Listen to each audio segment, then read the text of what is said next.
Home minister Amit Shah साहब जम्मू के 2 रोज़ा दौरे के ऊपर आज जम्मू पहुंच रहे हैं और इस दौरे के दौरान वो यूनिफाइड एरिया कमांड की मीटिंग, हाई लेवल की सिक्योरिटी मीटिंग्स का जायजा लेंगे।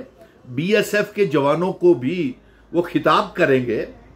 इस मौके के ऊपर हमारी ये मांग रहेगी कि जम्मू कश्मीर की चुनी हुई सरकार के मुख्यमंत्री उमर अब्दुल्ला साहब को भी इनवाइट किया जाए उस यूनिफाइड एरिया कमांड की मीटिंग्स में, सिक्योरिटी मीटिंग्स में, क्योंकि आखिर वो भी जम्मू कश्मीर की चुनी हुई सरकार भी अवाम की चुनी हुई सरकार है और इनके मिनिस्टर्स, एमएलएस जो हैं वो लोगों की नुमाइंदगी करते हैं। इसलिए कम से कम मिनिस्टर्स या एमएलएस अगर आप नहीं इनवाइट करते हैं, लेकिन चीफ मिनिस्टर साहब को तो यूनिफाइड एरिया कमांड की हाई लेवल की सिक्योरिटी मीटिंग्स में इनवाइट किया जाना चाहिए, क्योंकि वो भी जम्मू कश्मीर के नुमाइंदगे हैं।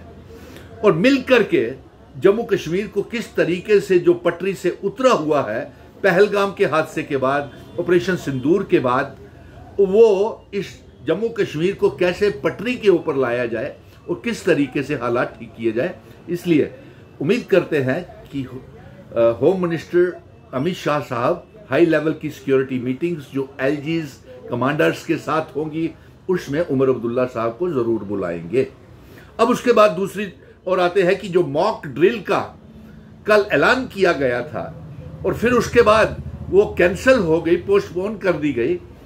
बराए मेहरबानी ये मॉक ड्रिल्स की ऊपर सियासत मत कीजिए, क्योंकि जब मॉक ड्रिल का ऐलान करते हैं तो लोगों में एक दहशत चली जाती है। तमाम रियासतों में दहशत का माहौल, खौफ का माहौल बन गया और आम आदमी ये सोचता है कि शायद फिर से जंग शुरू हो रही है। आगे ही हमारे जम्मू कश्मीर का तमाम कारोबार, रोजगार, व्यापार, टूरिज्म, टूरिस्ट, ट्रांसपोर्टर सब बर्बाद हो गया है। इसलिए गुजारिश है होम मिनिस्टर साहब कि आप ऐसे जब तक कोई फैसला नहीं हो जाता तब तक ये मॉक ड्रिल्स के ऐलान मत किया कीजिए। हमारे जम्मू कश्मीर की आवाम कल से बेहद खौफ ज़दा थी कि शायद फिर से जंग का ऐलान हो रहा है और आप आए हैं तो हम आपसे ये गुजारिश करेंगे कि एक तो जम्मू कश्मीर को फिर से पटरी के ऊपर लाने के लिए हमारी रियासत के दर्जे का ऐलान करें। दूसरा, हमारा स्पेशल स्टेटस हमको वापस करें। तीसरा ये कि टाइम लाइन बताएं कि जम्मू कश्मीर रियासत का दर्जा आप कब वापस करेंगे।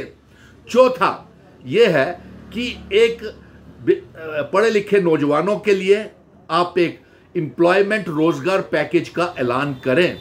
और पांचवा ये है कि आप एक फाइनेंशियल पैकेज का भी ऐलान करें, क्योंकि इस ऑपरेशन सिंदूर के दौरान और शेलिंग्स के दौरान जम्मू कश्मीर की आवाम, बॉर्डर इलाकों की, जम्मू से लेकर पुंछ तक, पुंछ से लेकर के कश्मीर, उड़ी, बारामूला और टंडार, तमाम शेलिंग्स में तबाह हो गया। उस मुआवजे की राशि को बढ़ाया जाए। और एक और अहम मांग जो हम कर रहे हैं कि आए हुए हैं सुरक्षा बलों को हिदायत जारी करें कि पीओके, गिलगित बल्टिस्तान जो जम्मू कश्मीर रियासत का हिस्सा है उसे आज़ाद करवाया जाए और जम्मू कश्मीर रियासत का हिस्सा बनाया जाए। और इस मौके के ऊपर हम पीओके और बलूचिस्तान और गिलगित के लोगों को, जो वो पाकिस्तान की से आज़ादी की जंग लड़ रहे हैं, उस आज़ादी की जंग में भारत की सरकार भी आपको पूरा समर्थन करेगी और भारत की आवाम, खास तौर पे जम्मू कश्मीर की आवाम पीओके को आज़ाद करवाने के लिए, बलूचिस्तान को आज़ाद करवाने के लिए, पाकिस्तान से आज़ाद करवाने के लिए, वो हमारे भाई हैं, पीओके वाले भी, बलूचिस्तान और गिलगित वाले भी, वो जम्मू कश्मीर रियासत का हिस्सा है। उन्हें उनकी आज़ादी की जंग में हम उनके साथ हैं।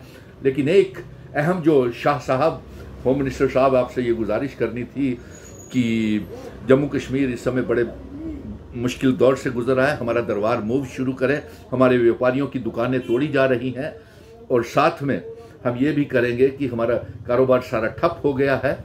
इसलिए आप चुने हुए चीफ मिनिस्टर को हाई लेवल की सिक्योरिटी मीटिंग्स के जायज़ा लेने के लिए उन्हें ज़रूर मीटिंग में शामिल करें। जय हिंद, जय भारत। आपका जम्मू कश्मीर के दौरे के ऊपर आने के लिए धन्यवाद और रियासत का दर्जा हमको वापस देने के ऐलान करके जाएं और साथ में फाइनेंशियल और एम्प्लॉयमेंट पैकेज का ऐलान करें।